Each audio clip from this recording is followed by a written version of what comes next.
followed by special inspection protocols, and each housing authority will speak to their policy around special inspections and their requirements.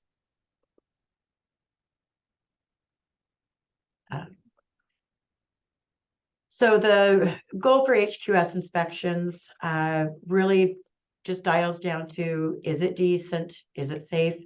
Is it sanitary? So, HUD places a high importance on good quality housing at an affordable cost to low-income families. All units participating on the program must meet the minimum criteria established by HUD for the health and safety of program participants. Types of inspections, and you're going to hear this quite a bit. We do have the initial inspection. This is prior to the participant moving into the unit. All units must pass an inspection prior to contract approval. Annual biannual inspections. This is after the participant has moved in. Some housing authorities group it by geographic location, regions. Their housing authorities will put it on an annual or biannual schedule. So an inspection could be anywhere from 8 to 20 months from that initial inspection. And then special inspections, those are prompted by owner complaints, tenant complaints, or even a community member.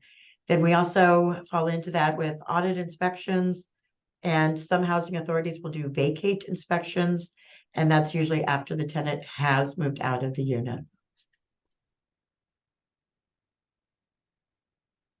So HQS checklist categories. I'm always reminding landlords that it's very, very important to know what HQS inspectors look for. And it's very important to be in your rental properties. So general room standards, what we're looking at is we're looking at electricity, electrical hazards. And electrical hazards can be as small as missing a outlet plate or a light switch plate. HUD places a high importance on that and considers missing or cracked plates a hazard. Security, this has a lot to do with locking windows and exterior doors.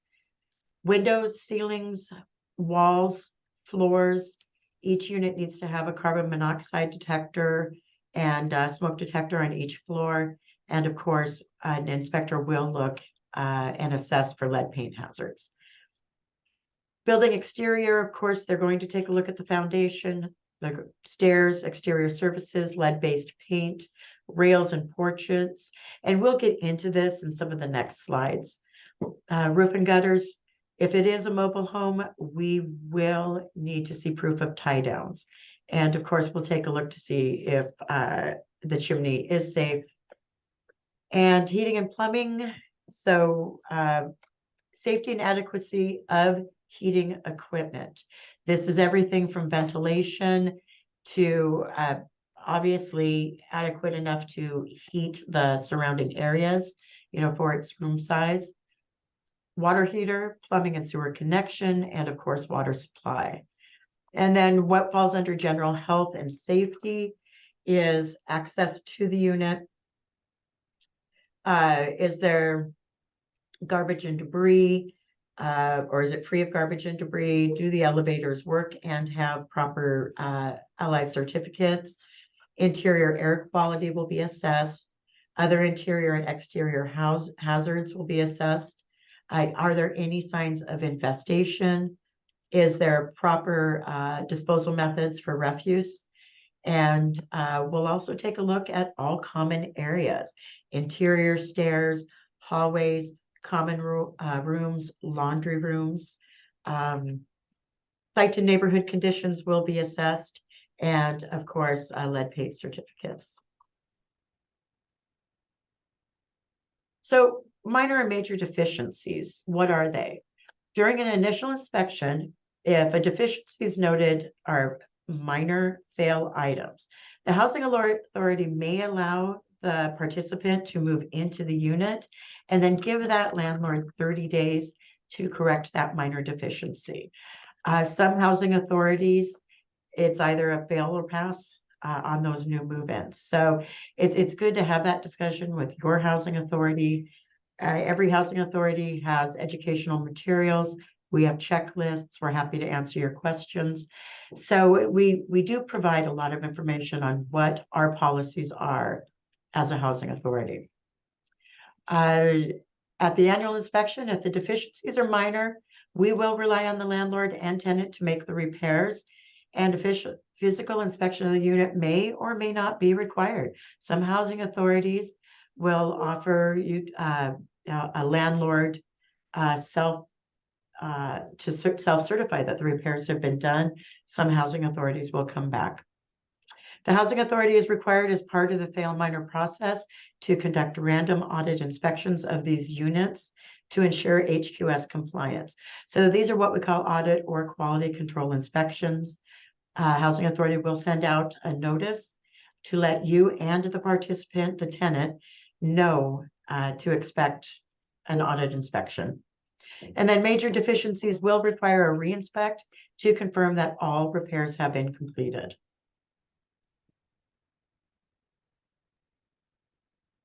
Thank you, Stacy. Good afternoon. My name's Jennifer Huber-Deshawn. I'm the HQS manager here at King County Housing Authority, and I'm going to be discussing some of the 13 performance characteristics, and that will continue with follow-up from some of my peers. Housing quality standards consist of 13 performance characteristics. The first one, sanitary facilities for bathrooms. Secondly, number 2, food preparation and refuse disposal for the kitchen and appropriate waste disposal. Number 3, space and security, living room, kitchen, and bathroom, windows, doors, and appropriate locks. Number 4, thermal environment for the safety of the heating system. Number 5, illumination and electricity, adequate natural light, sufficient and safe electrical sources. Number 6, structure and materials, building and components such as the foundation, roof, floors, walls, ceiling, and stairs must be structurally sound. Number 7, interior air quality, free from air pollutions, proper ventilation system, openable windows, and free of mold. Number 8, water supply, served by an approved public or private water supply that is sanitary and free of contamination. Plumbing fixtures and pipes and water heating equipment must be working and installed properly. Number 9 is lead-based paint. Requirements apply to pre-1978 units occupied or will be occupied with children under the age of 6, a daycare facility, or a pregnant individual. Number 10, access to unit. Unit must have a private, accessible, and an alternate means of egress. Number 11, site and neighborhood, reasonably free of potential dangers to the health, safety, and general welfare of the occupants. Number 12, sanitary conditions. Unit and equipment must be in sanitary conditions, free of vermin and pests. And number 13, smoke detectors and state law CO detectors on each level of the unit. We'll go over some examples for heating and electricity. Junction boxes are properly covered. Breaker boxes have covers. There are no open spaces, and it is properly labeled. All utilities are working properly in the unit or home. All heaters work in the unit. Non-visible fuel burning furnaces may be professionally serviced and documentation provided, and that may be an agency specific difference from some of the different agencies. A boiler system has a current L&I certificate and documentation attached. An elevator certificate is current and a copy attached. And a few examples are living room with 2 outlets or 1 outlet and a permanent light fixture, or a kitchen needing 1 outlet and a permanent light fixture.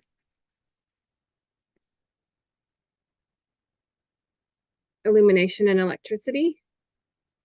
Fixtures and outlets are working and properly wired. 3-prong outlets are grounded or GFCI protected. All outlets, light switches, and fuse boxes are properly covered and secure with no cracks or breaks. All lights and electrical fixtures are securely fastened. All globe covers are present, and there are no hanging or exposed wires. And these are just a few examples of some of the problems that we may find in a unit.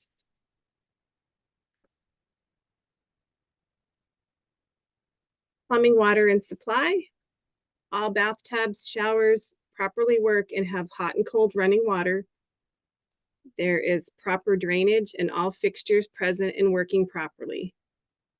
The stopper mechanism or attachments are working in the bathtub. The toilet is working properly and there are no cracks in the lid, seat, or tank, no leaks or gaps in and it is secure. The bathtub is sanitary, properly caulked and sealed with no cracks in the surround or the tiles.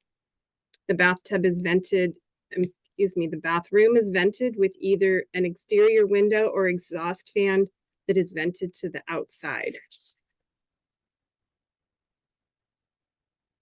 And continuation on some water, plumbing, and supply areas. All sinks, toilets, and other fixtures throughout the unit are working properly with hot and cold water, no leaks, drips, and are equipped with a proper P-trap. The hot water tank is equipped with a pressure relief valve and a discharge line that extends to within 6 inches from the floor or out of the building with approved material for the discharge line. No PVC is allowed. Earthquake straps and pans are present if required.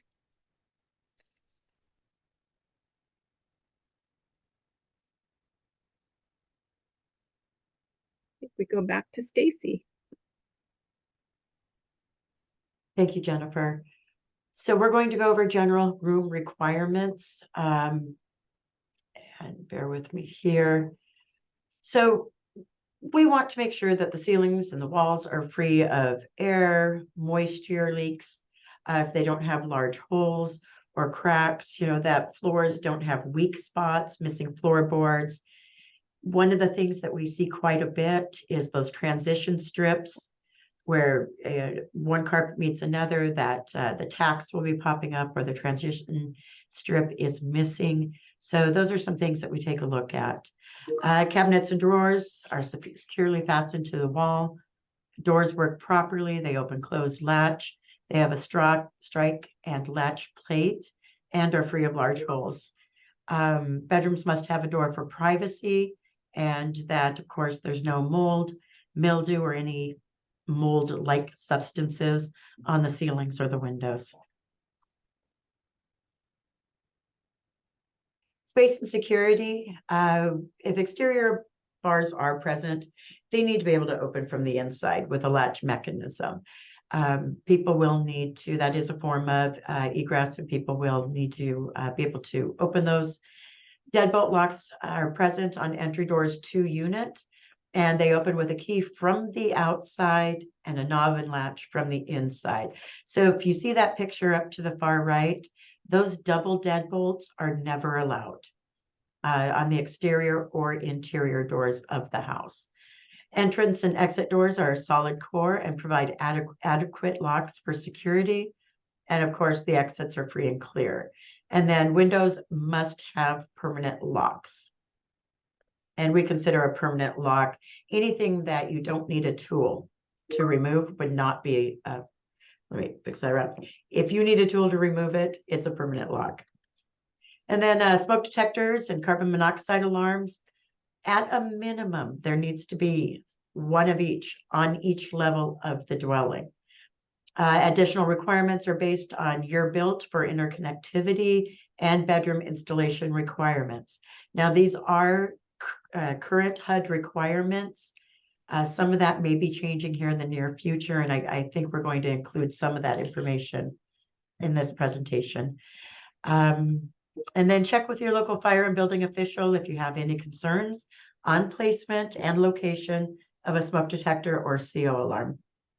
There is at least one exterior window in each bedroom and in the living room. Smoke detectors need to be installed on either the walls, at least 4 inches and not more than 12 inches from the ceiling, or on the ceilings, and they need to be at least 4 inches from the wall. If the unit is occupied by a hearing impaired household member, a hearing impaired smoke detector is installed in the bedroom occupied by that individual and connected to the hall smoke detector. So we call those strobes. And then please note with Inspire, a smoke detector will be required in each bedroom. So I believe that we have Anne from Seattle Housing Authority that's going to speak a little bit more to that today. Kitchen and food preparation. The stove and burners need to be working properly. Knobs are legible, indicator lights are working, and seal gasket is in good condition. Drip pans and ringers are present and are in good condition, and all burners must lay flat. One of the things that we do see a lot are improper drip pans, so that that element doesn't sit flat, and we don't want boiling water spilling all over people. So the range hood needs to be working, has a fan screen cover, and all lights and knobs work. Refrigerator and freezer are working and maintaining proper temperature to protect food, and the seals are in good condition. The refrigerator needs to be large enough for the family occupying the unit. Now, that's a broad statement there, but it's just, is it reasonably large enough for the family living in the unit? There is clean space for food preparation and storage, and if present, the garbage disposal is installed properly. The wires are in the metal conduit unless it's a plug-in, and then the bottom clamp needs to be secured and properly installed. So rule of thumb, and you'll hear this from every single inspector, if it is there, it has to work as designed. Next slide, please. And then building exterior, site, and sanitary conditions. So the roofs on all buildings, including garages, barns, sheds, and outbuildings, are leak-free and show no signs of potential hazards. All structures associated with units are sound with no evidence of collapse or other potential hazards. We don't see a lot of falling down homes, but we do see a lot of falling down sheds, garages, and outbuildings. So we will take a look at those. Siding on all buildings is good and reasonable condition, and exterior surfaces are secure against moisture, leakage, and access to rodents. So make sure that those exterior vents are covered, that they do have that screen so that rodents don't build a home in your dwelling. The chimney is secure and the flue tightly sealed with no gaps. The fireplace has to have a grate and a screen. The foundation is free of gaps and is in good condition. The openings around doors and windows are weather tight. We always take a look at what are utilities costing our participants, and how can we mitigate those high utility bills. The sidewalks are free of tripping hazards. There are no gaps or spaces greater than 3/4 of an inch, and that handrails are properly secured in the unit, exterior and common areas. Handrail is present where there are 4 or more risers or steps. There needs to be a handrail. And then building exterior, site, and sanitary conditions. Stairs are not to be loose or broken or missing and are free of tripping hazards. Porches, balconies, landings, and drop-offs that are 30 inches or higher have guardrails. Proper exit signs are present on multifamily units, and fire extinguishers are up to date. We will look at those tags. The interior and exterior of the unit and common areas are free of debris, and units have proper garbage service, that the receptacles are covered for disposal of waste. The unit must be clean and in a sanitary condition, ready for move-in. Unit is vacant unless occupied by the voucher holder. So when we do that initial pre-move-in inspection, the inspectors will ask, is that unit ready? And what we mean by ready is that unit in a condition where you're ready to hand the tenant the keys? And is the yard free from overgrown vegetation, abandoned inoperable vehicles, and appliances? Hello, everybody.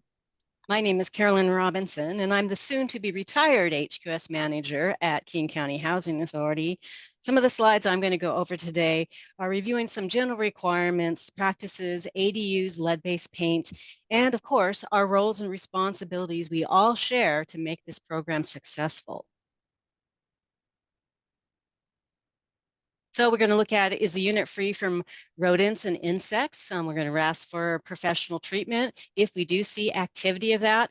On a side note, if somebody is moving into a unit that has had roach treatment, Housing Authority may ask for documentation confirming that that client is aware that this unit has been previously treated for roaches. We often get tenants who want to move in, and then they might see some pest control issues, and of course they don't want to take the unit. So we do want to make sure that that is disclosed and the tenant is aware of those issues. We're going to look at the electrical certification from L&I, that it's current, and also that the address and unit number are visible from the street. If you are a landlord who has decided to build an ADU or accessory dwelling unit, or let's say you have 2 units on one lot, we're going to require that you provide documentation that it's legal in the jurisdiction that it's in. Now, the state has passed some recent laws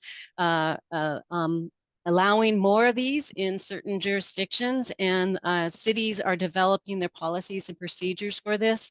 Many cities in the past have limited it to one where there's owner occupancy in one of the dwelling units. So what the housing authorities will be requiring is that we have documentation that it's actually legal. And then, of course, we're going to look at how the utilities are separated. And of course, the tenant must have their own access to their dwelling unit. One of the biggest regulations that housing authorities are to enforce is what we call the lead safe housing rule. And so when a person who chooses a unit, I think we need to go back one. If a unit was built before 1978 and is going to be occupied by a child under the age of 6, there cannot be any chipping, peeling, cracking, chalking, paint on the inside, outside, boundary fences, or outbuildings. So that's a big, tall order, isn't it? And so we're going to be looking at exterior walls, stairs, railing, porches, windows, doors, fences, common areas, and play areas. In a multifamily dwelling, we're going to look at that building that that unit resides, as well as any area in common that that tenant has access to, including offices, pools, laundry rooms, theaters, or whatever other amenities you may have. So it doesn't take long to get past some of these issues related to defective paint. In addition to that, the landlords must comply with the federal disclosure rule regarding the disclosure of lead in the home or the knowledge of that. And this is a federal rule that applies to all housing, regardless if there's a child under 6 that was built before 78. What's important about this rule is that if you do not follow this and fill out those forms properly, that's a $21,000 line item violation for each failure to disclose on that form. And as the enforcing party, when we look at it, we have to look at those forms to ensure that it's been completed and signed by both the tenant and the landlord on the disclosure. So as part of the inspection, the inspector is going to walk around and look at the unit. They're going to do the outside, inside, and then document the paint condition.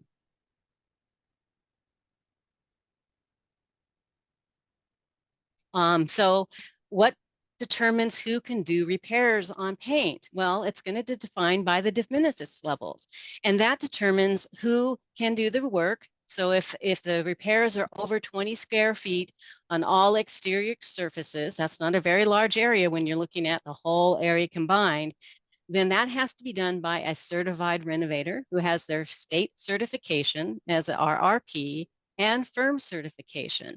And the housing authority is going to ask for that documentation as part of our process to complete the visual inspection if the work is done. If it's under the de minimis levels, the landlord can do those repairs, but it still must pass visual inspection by the inspector who's going back out there. So this does kind of impact a lot of units that are on our program. So it can be an expensive requirement for landlords. They could decide to get a lead test, and if it's over on the property and if it's free from lead, then the rule does not apply.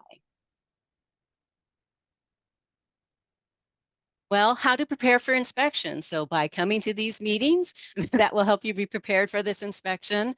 Looking at our websites, because almost all of our websites have some information on most common fail items. As far as King County Housing Authority, when we reach out to you if a unit is ready, we actually send you the most common list of fail items so that you can pre-walk that unit and review the items to ensure that they're not a problem when we get out there. Because our goal is to pass those inspections. We don't want to have to make those repeated trips. So working with you and us in advance will help be prepared for the inspection to pass. And then again, we need you to work with us and the tenant if there's lease violations. So how do we work together? Well, we all have roles and responsibilities. It's a three-way relationship. So the landlord is responsible to screen the clients for suitability. The housing authority does not do that. So they are becoming your tenants. They're the housing authority's participants. So you want to screen them like you would normally any other person coming and applying for a unit at your site. Comply with the terms of the housing assistance contract, and that includes the repairs, notification, rent increases. Those are all part of the contract that you sign with the housing authority. And in fact, completing the repairs, because if you don't complete the repairs, that can result in the housing assistance abatement of payment. And if not completed reasonable time, it could also result in the termination of the housing assistance contract. So you want to follow fair housing laws and continue to maintain the unit premises. Our responsibilities is to manage the daily operations of the program to ensure fiscal responsibilities and comply with all federal regulations. We want to provide the landlords and managers and the applicants and our vendors with prompt professional service. We have to determine the eligibility of the applicants and examine their income and complete their inspections. And then monitor property owners and participants to ensure compliance with the Housing Choice Voucher Program. Now, the client's responsibility, the participant, they have to find the unit themselves. They have to comply with the Housing Choice Voucher Program rules and regulations and the terms of the lease and the tenancy addendum, comply with their annual recertification of income and their annual or biannual inspection process, and report any income or household composition changes to us. So those are all part of the contract, the lease, and the voucher.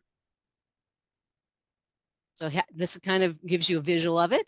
The housing authority has a contract with the owner, and that sets rules and regulations and the processes for payment and includes inspections and talks about other just cause to terminate a tenancy.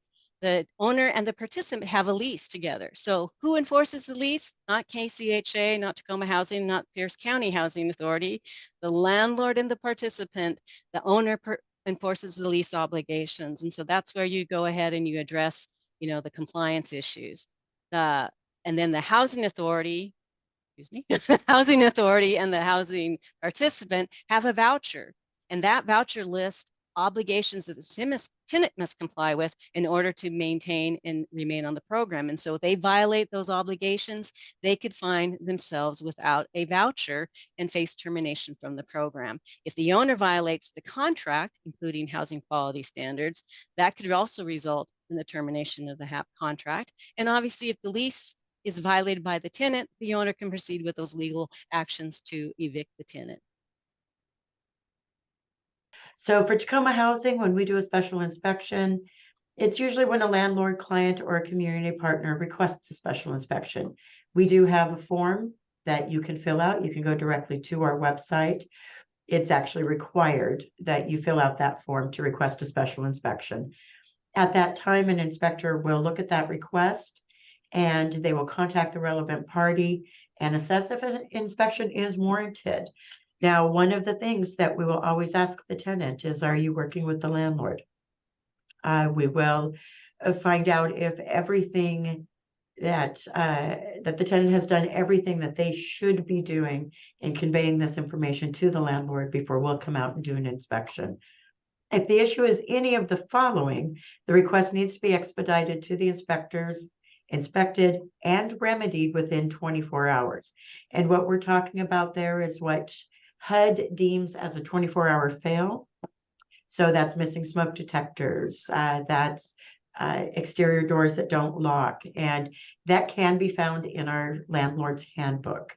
You can take a look at those 24-hour fails. So it's always good to have a copy of the landlord handbook.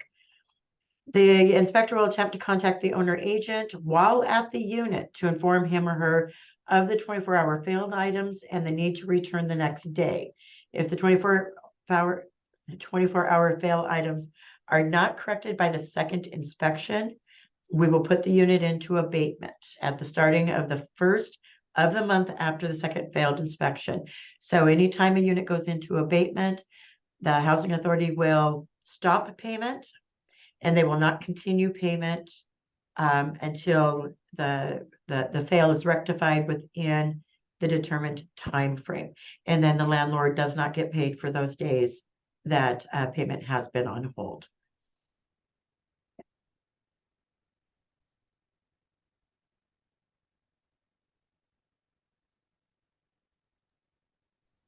Hello, I will talk here about the King County Housing Authority's complaint inspection process. If you have concerns about the tenant maintenance of the unit and premises, we're asking that you serve a 30-day compliance notice to correct the issues. And please send a copy to the King County Housing Authority. We can help you locate the senior housing specialist for the client or participant so that we can get a notice over to them as well for a follow-up compliance issue. If there is no compliance and the items are HQS defects, you may request a complaint inspection after the compliance notice has been sent and the time frame to comply has passed. You can determine if you want to proceed with additional legal actions or evictions and or charge the tenant for repairs. At the time we receive your complaint inspection request, an assigned inspector will coordinate the inspection. We'll send out appropriate notices to both landlord and client. If the items are HQS tenant violations and repairs are not completed, the participant may face possible termination after a last chance notice is sent to the inspector if they're deemed to be tenant caused items that are needing to be complied with. To file a complaint request, you can fill out the special inspection request form, which is found on the King County Housing Authority website, or you can call our complaint line here and ask for some additional assistance if you're not able to fill out one of the complaint inspections online.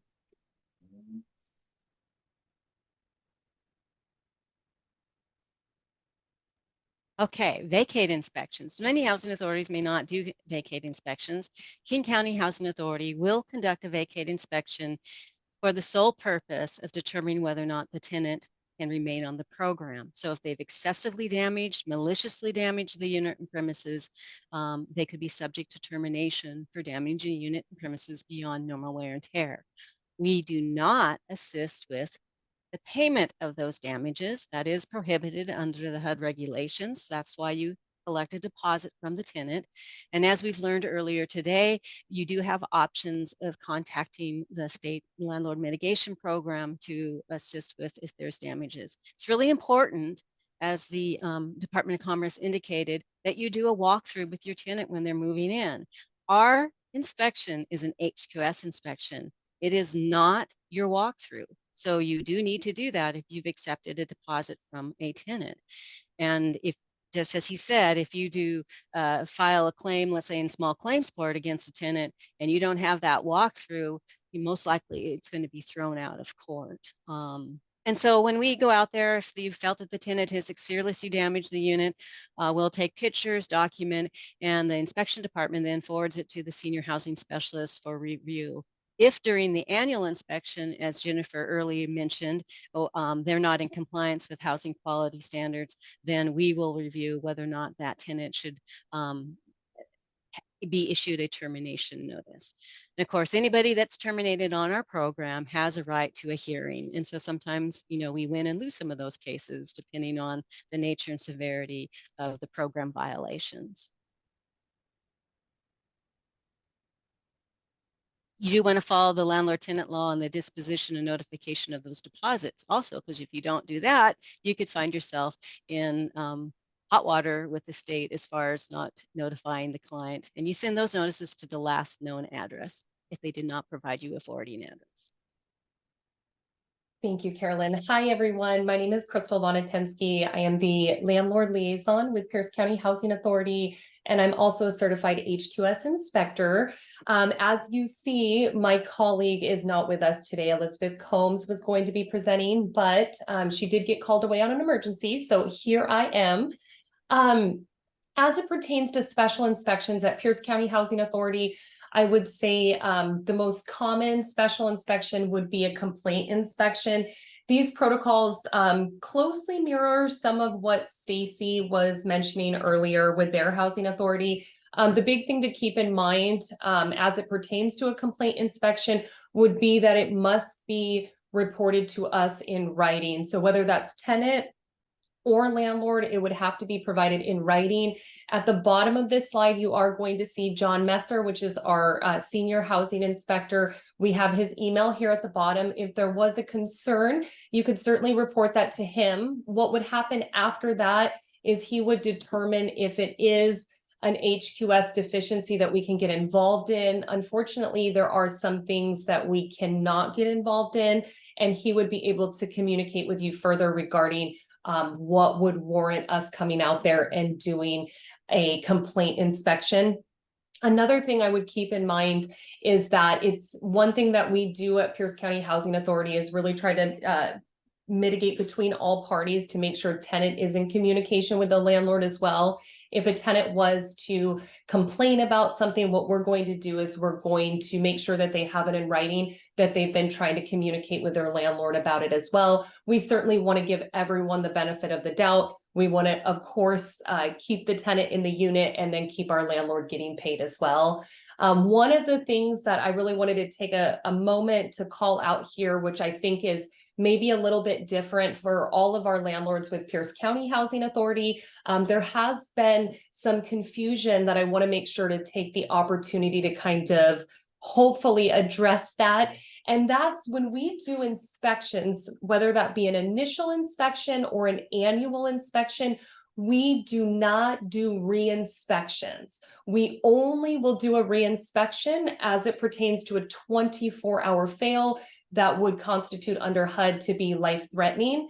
All other inspections, Pierce County Housing Authority is not going to be coming out on the premises to re-inspect.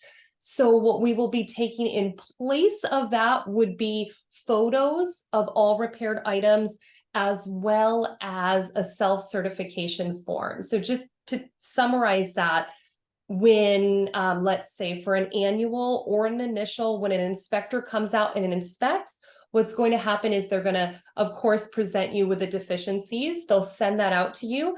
If it's not a 24-hour fail, what you're going to see on that fail letter is there is going to be a date that the repairs are due by, and that's going to be 30 days from the date that you're receiving that. And what we're going to be looking at from a housing authority perspective is that we're receiving all of the photos of all repaired items, as well as a self-certification form returned to us with both tenant and landlord signature. So it's really important that we receive all those documents before that day, because in the event that it's not received, what happens is our system will automatically put that unit into abatement on the first of the next month that follows. And the reason I really wanted to call that out is because we don't want to do that. Obviously, we want to make sure that we keep tenant in the unit and we keep landlords getting paid on time. So I would just please ask that if you ever receive a failed inspection, a fail letter, that you would just make sure that you're returning the repaired items, just a photo of each, and then again the self-certification form with tenant and landlord signature. That's basically certifying that yes, indeed, you did, tenant and you did complete those, and then we'll be able to pick up and pay as usual, and then you won't see us until the next time of an inspection. So outside of that, I just want to thank all of our landlords in here. Without you guys, we would not be able to house tenants. So thank you so much for your partnership with us. I speak on behalf of Pierce County Housing Authority and all of the housing authorities that we really, really do appreciate what you guys do every day.